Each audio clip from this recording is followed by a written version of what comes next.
నేను ఇంతకు ముందు బ్లాగ్లో సాంబార్ గురించి చెప్పినా కదా, ఇవాళ సాంబార్ వెయిటే చేసినాను, మునక్కాయ సాంబార్ చేసినాను.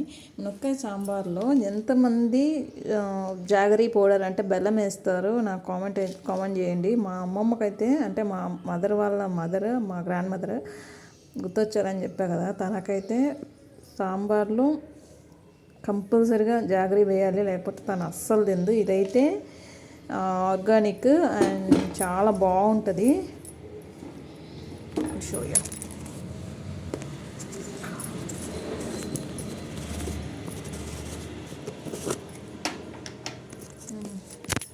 See.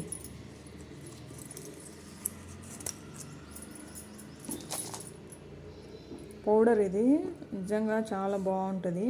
పిల్లలకి మిల్క్లో ఇది వేసేసి ఇచ్చేయచ్చు, చాలా బాగుంటుంది. చూడండి, చాలా బాగుంటుంది. అండ్ దీంతో నేను డ్రై ఫ్రూట్ లడ్డూస్ కూడా చేస్తాను. అదే నెక్స్ట్ వీడియోలో పెడతాను, చూసేయండి.